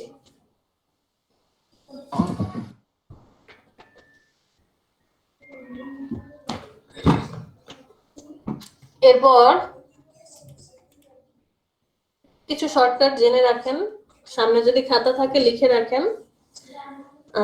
আমরা কাজ করার সময় লক করব, ফটোশপে যেমন লক করার জন্য কি করতাম, তালা মেরে রাখতাম, লেয়ারের উপরে একটা তালা ছিল, ওটাতে ক্লিক করলেই লক হয়ে যেত, আর মুভ করতো না। ইলাস্ট্রেটরে তার আমরা তালা ব্যবহার করছি না এখানে, কারণ আমরা লেয়ার নিয়ে চিন্তাও করব না, লেয়ার কোথায় আছে কিভাবে কি ওইটার কথা মাথায় আনবো না, একদম ভুলে যাব লেয়ারের কথা। তো সেক্ষেত্রে লক করব কিভাবে, কন্ট্রোল টু দিয়ে লক করব, কন্ট্রোল অল্টার টু দিয়ে আনলক করব। এই যে সব অবজেক্টে আসলে পেয়ে যাবেন। দেখেন গ্রুপ করার সূত্র কি, কন্ট্রোল জি, আনগ্রুপ করার সূত্র কন্ট্রোল শিফট জি, লক করার সূত্র কন্ট্রোল টু, আনলক করার সূত্র কন্ট্রোল অল্টার টু। হাইড করতে চাচ্ছি, যেটা আমরা ফটোশপে চোখ বন্ধ করে খুলে বন্ধ করে দেখতাম, চোখ বন্ধ করে দিলে হাইড হয়ে যেত, আর চোখ খুলে দিলে আনহাইড। হাইড করার সূত্র হচ্ছে কন্ট্রোল 3, এই যে দেখেন। লক করার সূত্র কন্ট্রোল 2, আর আনলক করার সূত্র কন্ট্রোল অল্টার 2। হাইড করার সূত্র কন্ট্রোল 3, আনহাইড করার সূত্র কন্ট্রোল অল্টার 3। জি তানজিনা ম্যাম বলেন। ম্যাম মানে লক করা কি ডকুমেন্টের কাজ সব শেষ হওয়ার পরে করব, নাকি শুরুতেই লক করে রাখবো? কাজ করার সময় আপনার প্রয়োজন হতে পারে, আপনি কাজ করছেন যাতে মুভ না করে এই জন্য লক করে রাখবেন। কাজের শুরুতে হতে পারে, শেষে হতে পারে, মধ্যখানে হতে পারে, যখনই আমার দরকার আমি তখনই লক করব। তো সূত্রটা জানা থাকলে আমার জন্য বেটার হয়। ইলাস্ট্রেটরে আপু সব কন্ট্রোলটাই বেশি ব্যবহার করা হয়, তাই না আপু? কন্ট্রোল শিফট এগুলাই বেশি ব্যবহার করা হয়। অল্টার মানে মডিফায়ার কি অনেক বেশি ব্যবহার করা হবে। এই তিনটা কি ছাড়া আসলে চলেই না। যেখানে দেখবেন এই তিনটা কি বেশি ব্যবহার করা হয়েছে। তাহলে এখানে এসে সব পেয়ে যাচ্ছেন। আবার এডিটে চলে যাবেন। এডিট থেকে দেখেন কিছু শর্টকাট আছে। পিছনে যাওয়ার সূত্র মানে আমি পিছনে যেতে চাই, কন্ট্রোল জেড।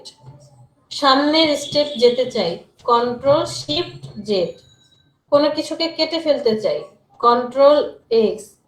কপি করতে চাই, কন্ট্রোল সি। যদি সরাসরি পেস্ট করে দেন, কন্ট্রোল ভি। বাট আপনি যাকে কপি করেছেন, কন্ট্রোল সি দিয়ে এই যে ধরেন আমি এই শেপটাকে কপি করেছি। কপি করার পরে এই শেপটা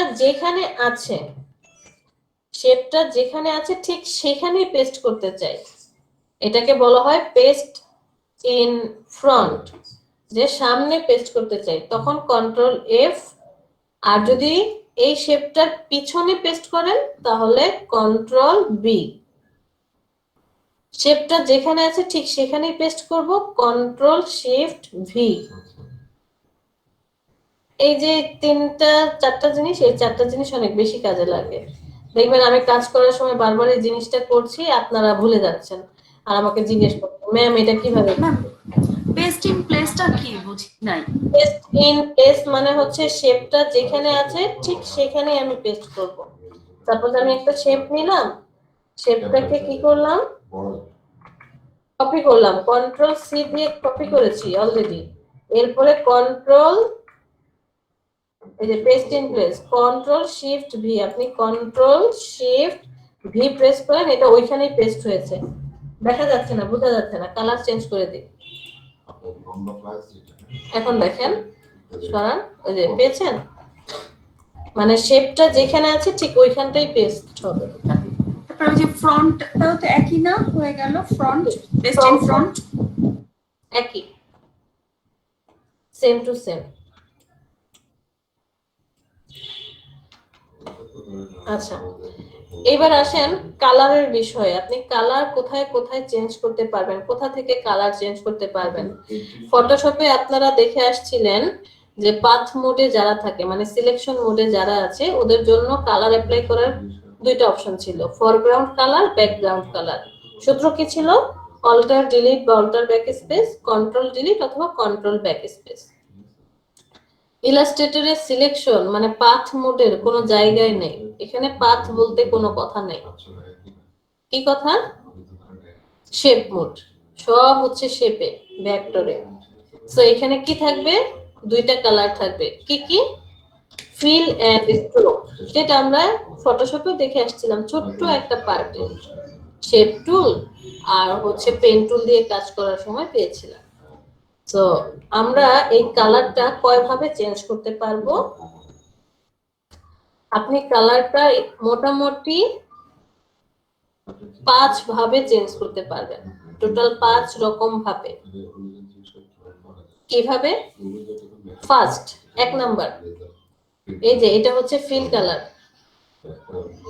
যে উপরে থাকবে সেই কালারটা চেঞ্জ হবে। এটা হচ্ছে ফিল। আপনি ফিল কালার চেঞ্জ করতে চান, জাস্ট এই কালারটার উপরে ডাবল ক্লিক করেন, কালারের প্যানেল চলে আসে, আপনি নিতে চাচ্ছেন কালার চেঞ্জ। নিচেরটা হচ্ছে স্ট্রোক মানে বর্ডার, চারপাশে কালার দিবে। বর্ডারের উপরে ডাবল ক্লিক করেন, দেখেন যে উপরে চলে আসছে। বর্ডারের কালার কি দিতে চান সেই কালারটা সিলেক্ট করেন, কম্বিনেশন সিলেক্ট করেন, ওকেতে প্রেস করেন, ওই কালারটা অ্যাপ্লাই হয়ে যাবে। একটু যদি ভালো করে দেখি তাহলে এই যে দেখেন কালারটা অ্যাপ্লাই হয়ে গিয়েছে। জুম আউট করে বোঝা যাচ্ছে না। এটা গেল একটা অপশন। আপনি যদি চান ফিল কালারটাকে অফ করে দিবেন, নাল মানে কোনো কালার হবে না, যে এখানে ক্লিক করেন কালার হবে না, এখানে ক্লিক করলে কালার অ্যাপ্লাই হবে, এখানে ক্লিক করলে কোনো কালার নাই, কালার অ্যাপ্লাই। ঠিক স্ট্রোক, এখানে ক্লিক করলে কোনো কালার নাই, এখানে ক্লিক করলে কালার চলে আসবে। এটা গেল একরকম একটা পদ্ধতি।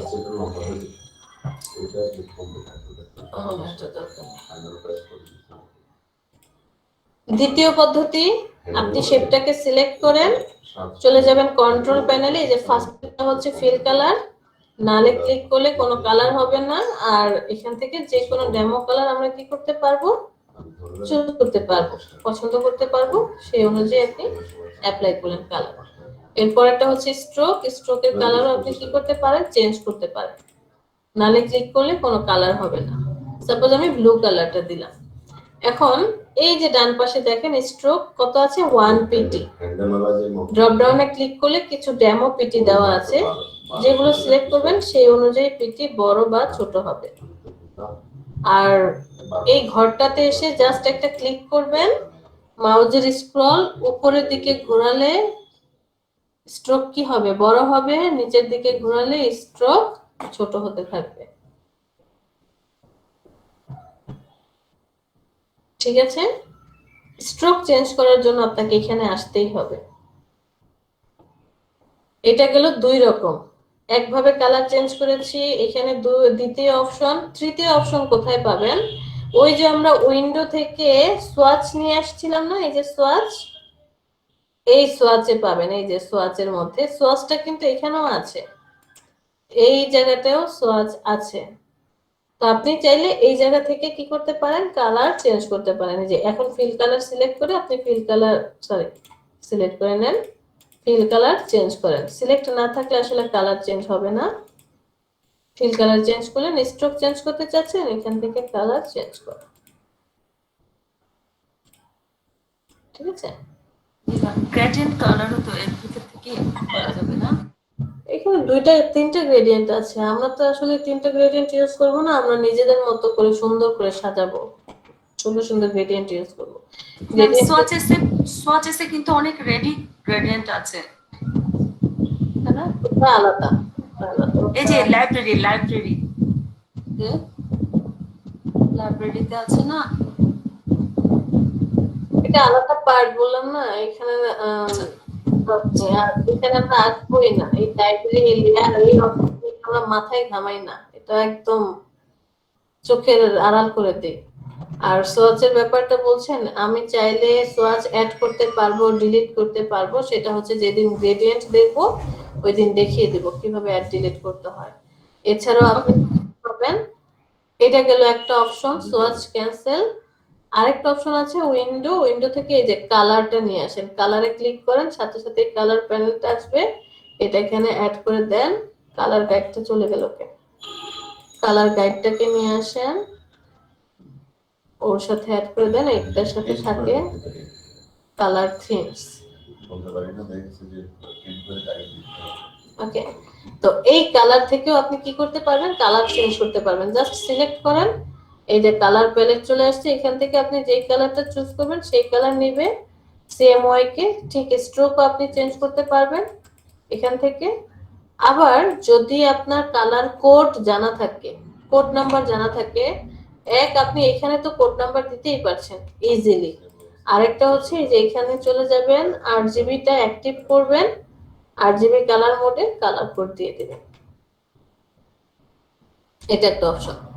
আরেকটা আছে দেখেন, এই যে কালার গাইডে চলে যান, কিছু কালার গাইডলাইন্স দেওয়া আছে। এই 3 ক্লিভারে ক্লিক করলে যে tint shadow colour, worm colour নাকি ভিভিড কালার, এই কালারগুলো কি হয় আপনাকে শো করবে, যে প্রত্যেকটা কালার আপনাকে শো করছে। এখান থেকে কালার গাইডলাইন গুলো শো করবে যে কোন কালার আপনি ব্যবহার করতে চান, সেই কালার তখন পেয়ে যাবে। প্রত্যেকটা কালার সোয়াচ আপনাকে দেখাবে। এখানে ক্লিক করলে কালার সোয়াচ আসবে। এগুলো অনেক ভিতরের অপশন, মানে কাজ করতে করতে একটা একটা করে আসলে জানতে পারবো। সো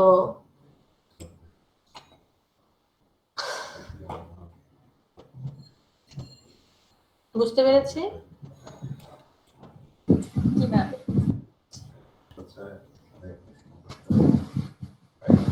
আচ্ছা, তো এইগুলো এই অপশন। এখন আমরা ফটোশপে মুভ টুল দিয়ে কি করতাম, শুধুমাত্র মুভের কাজ করেছি, মানে এক জায়গা থেকে আরেক জায়গায় মুভ করাতে পারতাম। লেয়ার সিলেক্ট করে নিয়ে এক জায়গা থেকে আরেক জায়গায় মুভ করানোর জন্য মুভ টুল ব্যবহার করেছি। বাট ইলাস্ট্রেটরে মুভ টুল বলে কিছু নেই। এই প্রথম টুলসটাকে বলা হচ্ছে সিলেকশন টুল। সিলেকশন টুলটা মুভ টুলের মতো যেমন মুভ করাতে পারে, এর অ্যাডভান্স কিছু কাজ আছে, অ্যাডভান্স অনেকগুলো কাজ করতে পারে, মজার মজার কিছু কাজ। সাপোজ আমরা কিন্তু এই টুলসটা দেখে আসছি, তাই আমি বারবার এখান থেকে নিয়ে নিচ্ছি। আমরা একটা শেপ নিয়ে নিলাম, স্ট্রোকটাকে কমিয়ে দিই, কালারটাকে চেঞ্জ করে পাওয়া যায়। ওকে, আমরা সিলেকশন টুল দিয়ে কি করলাম, এই যে দেখেন এখন আমার একটা শেপ দেখা যাচ্ছে। সিলেকশন টুল দিয়ে আমি শেপটাকে কি করতে পারবো, সিলেক্ট করতে পারবো। সিলেক্ট হলো, ট্রান্সফর্ম দেখা যাচ্ছে। এই ট্রান্সফর্মটা আনার জন্য ফটোশপে কি করতে হতো, কন্ট্রোল টি প্রেস করতে হতো। লেয়ার সিলেক্ট করে কন্ট্রোল টি প্রেস করলে তারপর হচ্ছে এই সিলেকশন চলে আসতো। বাট এখন কি হচ্ছে, জাস্ট আপনি সিলেকশন টুল দিয়ে সিলেক্ট করবেন, ট্রান্সফর্ম চলে আসবে।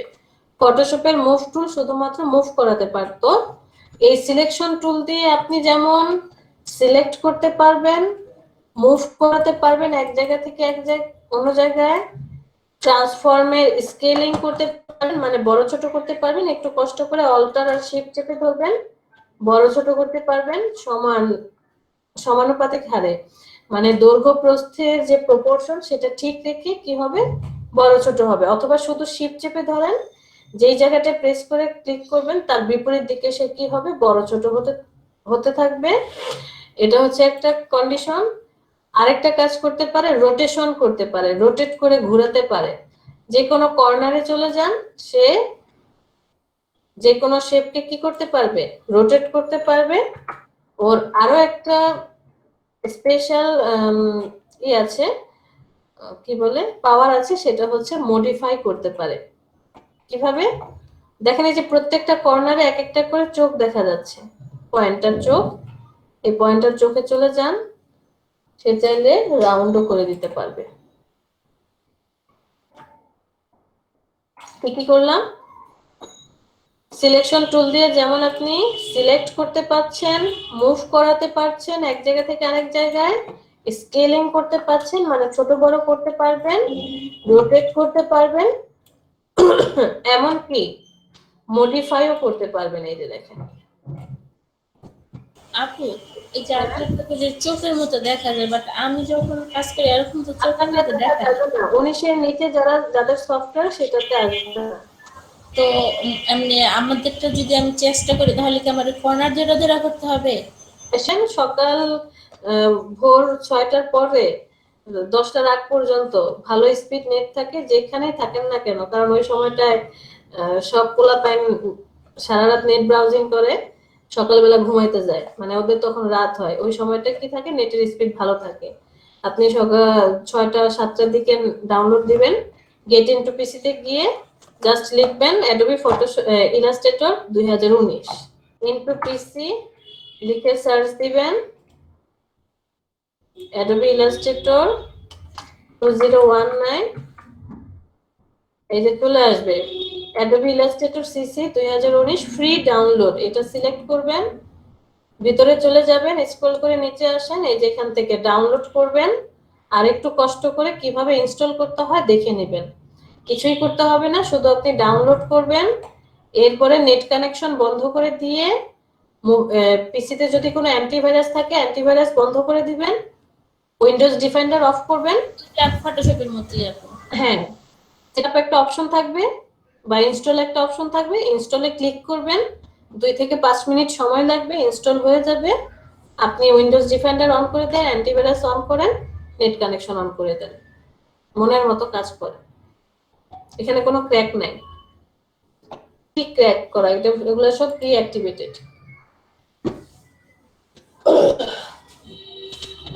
তো যেটা দেখছিলাম, আমরা অনেকগুলো শেপ ক্রিয়েট করব এখানে।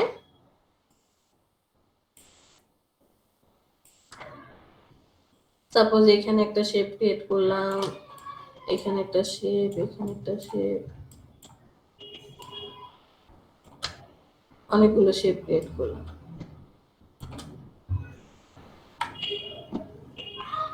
ক্রিয়েট করার পরে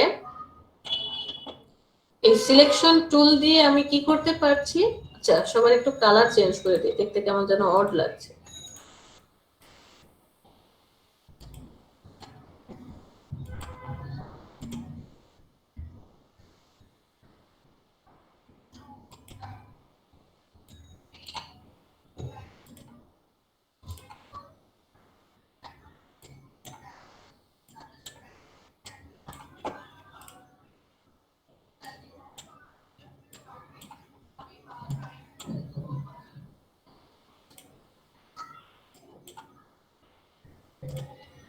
আচ্ছা, আমরা সবগুলো কালার চেঞ্জ করে দিয়ে এখন দেখেন আমি সিলেকশন টুল দিয়ে সিঙ্গেল সিঙ্গেল কি করতে পারছি, সিলেক্ট করতে পারছি। যাকে ক্লিক করছি সেই সিলেক্ট হয়ে যাচ্ছে।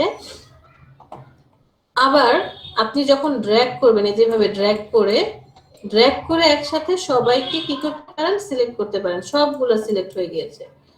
ড্র্যাগ করার সময় যাকে যাকে এই সিলেকশন টুলটা টাচ করবে, এই যে এখন কাকে টাচ করলো, অরেঞ্জ কালারটাকে, এরপরে লেমন কালারটাকে, এরপরে কাকে, স্কাই ব্লু কালারটাকে ছেড়ে দেন। এই তিনটাকে সে কি করেছে, সিলেক্ট করেছে। অথবা এই চারজনকে জাস্ট একটু টাচ করলেই হবে, সিলেক্ট টাচ করলেই সে সিলেকশন করে ফেলবে।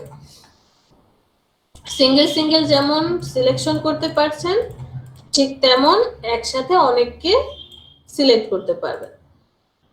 গ্রুপ করা দেখেছিলাম আমি, এই এখন কি সব সিঙ্গেল সিঙ্গেল আছে না, আমি সবাইকে ধরে গ্রুপ করে দিলাম। রাইট বাটনে ক্লিক, গ্রুপে ক্লিক করেন। এখন দেখেন সব একসাথে মুভ হচ্ছে, আলাদা আলাদা মুভ হচ্ছে না।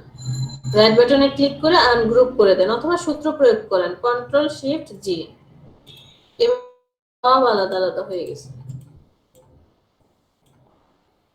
আমি একে সিলেক্ট থেকে কন্ট্রোল টু লক করে দিয়েছি। এখন আর ওকে কি করতে পারছি না, সিলেক্টই করতে পারছি না। একে সিলেক্ট করলাম কন্ট্রোল টু, দেখেন লক হয়ে গিয়েছে।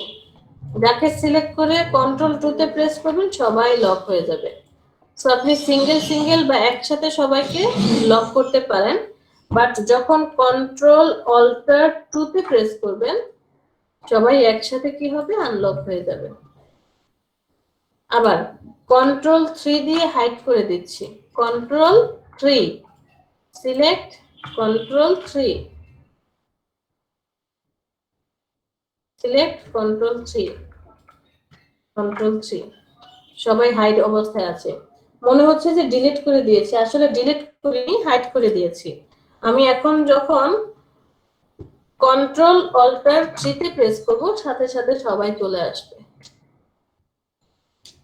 কিন্তু ম্যাম আমি যদি নির্দিষ্ট একটা মানে হাইট উঠাতে চাচ্ছি, ওটা সম্ভব না।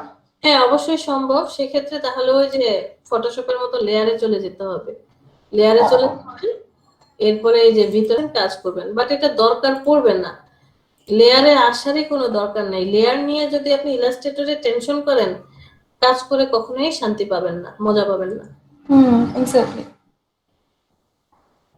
আর কাজ করার সময় দেখা যাবে আপনি হাইড করছেন, আনহাইড করছেন, প্রয়োজন হচ্ছে ওটা মেনটেন করতে পারবেন।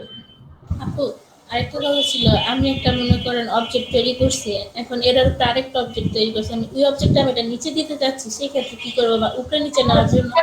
দেখা দিচ্ছি শর্টকাট তো দেখো রে ভাই, টেনশনের দরকার নেই, সব দেখাবো। তো এতটুকু গেল। এখন আমি চাচ্ছি অ্যালাইনমেন্ট করার জন্য।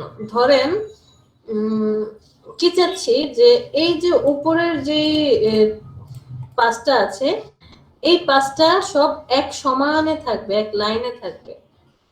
অথবা আমি এগুলা একটু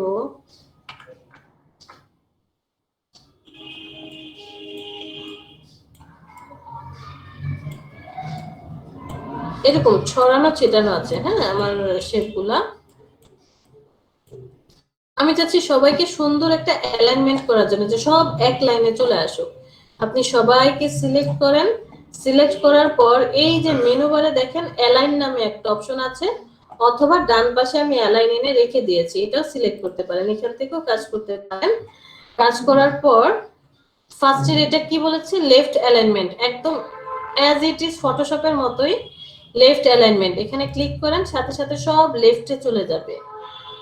এরপরটা কি বলেছে, মিডল অ্যালাইনমেন্ট, সবাইকে কি করছে সে ভার্টিক্যালি মিডলে নিয়ে আসছে, মানে হরিজন্টাল বরাবর ভার্টিক্যালি মিডলে, দেখেন সব মিডলে চলে আসছে।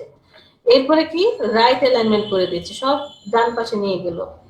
Bottom alignment, sorry top alignment, একদম সবাইকে উপরে নিয়ে যাবে। এরপরে সবাইকে মিডলে নিয়ে আসবে। এরপরেরটা বলেছে বটমে নিয়ে যাবে, নিচে। এগুলা সব অ্যালাইন করছে, আর এগুলা কি করবে, ডিস্ট্রিবিউট করে দিবে জায়গা, মধ্যে যে গ্যাপ, এই গ্যাপ গুলোকে ডিস্ট্রিবিউট করে দিচ্ছে। এই হচ্ছে টপে ডিস্ট্রিবিউট করবে, মিডল ডিস্ট্রিবিউট করবে, bottom distribute, left distribute, middle distribute, right distribute. আর ও কি করবে, ও হচ্ছে মধ্যের যে গ্যাপ গুলো আছে এই গ্যাপ গুলোকে ধরে স্পেস ডিস্ট্রিবিউট করবে। ও হচ্ছে শেপ গুলোকে ডিস্ট্রিবিউট করছে আর ওরা দুইজন স্পেস কে ডিস্ট্রিবিউট করবে। কতটুকু জায়গা বাকি আছে, যে এই ফার্স্ট শেপ থেকে দ্বিতীয় শেপের মধ্যে কতটুকু জায়গা, দ্বিতীয়টা থেকে তৃতীয়টা, চতুর্থটা, পঞ্চম, সবগুলোকে যোগ করবে। যোগ করে ছোটবেলায় গড়ের অঙ্ক করে আসছিলাম যে 10 জনের বয়স দেওয়া আছে, কারো 5, কারো 7, কারো 12, এরপরে গড় করে দিয়েছি যে গড়ে সবার বয়স কত, ওইরকম এই স্পেসিংটা কি করে গড় করে দেয়, যে সবার কতটুকু কতটুকু স্পেস আছে তাদেরকে যোগ করে এরপর কতগুলো আছে সবাইকে দিয়ে ভাগ করে স্পেস দিয়ে দেয়। এই দেখেন স্পেস দিলে সেই অনুযায়ী সে পার্ট করে দিবে। ওকে, আমি এখন চাচ্ছি সবাই এই প্রত্যেকটা এই যে হরিজন্টাল বরাবর লম্বালম্বি একসাথে পাশাপাশি আসবে, মানে এইটা চাচ্ছি। দেখেন সব পাশাপাশি আছে। এখন এদের মধ্যে স্পেসটা সেম থাকবে, তার মানে এই যে এই স্পেস করে দিতে হবে। দেখেন প্রত্যেকের স্পেস সেম টু সেম আছে। আমি মিডল অ্যালাইনমেন্ট করে দিই এখান থেকে, মিডল অ্যালাইনমেন্ট। আর এই কাজটা করার পরে আমি, আচ্ছা এটা না, এটা বাদ দেন, আমরা একটা শেপ নিলাম ইয়েলো কালার,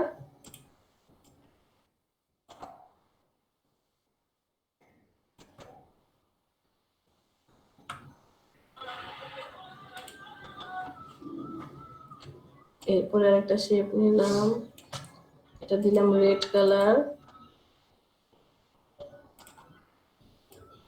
এরপরে আরেকটা শেপ নিলাম, এটা দিলাম ব্লু কালার, এরপরে আরেকটা শেপ নিলাম, এটা দিলাম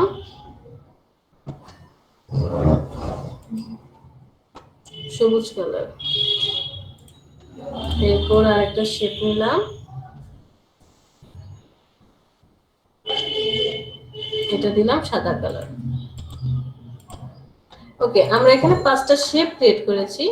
আমি 5টাকে কি করি, সিলেক্ট করি, সিলেক্ট করে অ্যালাইনে চলে যাই, মিডল অ্যালাইনমেন্ট করে দেব, এই মিডল এই মিডল অ্যালাইনমেন্ট করে দেওয়ার পর কাহিনীটা কি হলো দেখেন। আমার এখানে ছিল 5টা শেপ, কোথায় যাচ্ছ, আচ্ছা ছিল 5টা শেপ, এখন মাত্র দেখা যাচ্ছে 2টা, শুধু সবুজ আর সাদাটা দেখা যাচ্ছে, বাকিগুলো কোথায় গেল? তাহলে আমি সবুজটাকে সবার পিছনে পাঠিয়ে দিতে চাই। রাইট বাটনে ক্লিক, অ্যারেঞ্জ, অ্যারেঞ্জে চলে আসবেন, ব্রিং টু ফ্রন্ট মানে সবার উপরে নিয়ে আসবে, ব্রিং ফরওয়ার্ড একটা স্টেপ উপরে আনবে, জাস্ট 1 স্টেপ উপরে আনবে, ব্রিং ব্যাকওয়ার্ড 1 স্টেপ নিচে নিবে, সেন্ড টু ব্যাক সবার পিছনে পাঠিয়ে দিবে। এখন আপনি কি করতে চাচ্ছেন, ফ্রন্টে আনতে চান নাকি একটা স্টেপ ফ্রন্টে, ব্যাকওয়ার্ডে, ব্যাকে, কোনটা? ব্যাকওয়ার্ড দেন, এক স্টেপ পিছনে গেছে, বাট আমার তো আরো 2টা শেপ আছে। আমি রাইট বাটনে ক্লিক করে অ্যারেঞ্জ, সেন্ড টু ব্যাক সবার পিছনে পাঠিয়ে দেব, একদম সবার পিছনে চলে গেছে। এখন সিলেক্ট করেন, সিলেক্ট করার পরেও ইয়েলো কালারের মনে হয় কোন একটা শেপ ছিল, তাই না? শেপ জি 1 2 3 4টা, আরেকটা কোথায় গেল তাকে এখন খুঁজে বের করতে হবে। তো সবুজ কালারটা সবার পিছনে পাঠিয়ে দিয়েছেন, রেড কালারটা আপনি কষ্ট করে সিলেক্ট করেন, সিলেক্ট করার পর দেখেন এই যে এখানে একটা শেপ দেখা যায়, এর মানে ব্লুর নিচে রেডের নিচে পড়ে আছে। সবুজ আর রেডটাকে সিলেক্ট করেন, রাইট বাটনে click, arrange, send to back পিছনে পাঠায় দেন, এই যে দেখেন সব চলে আসছে। ঠিক আছে,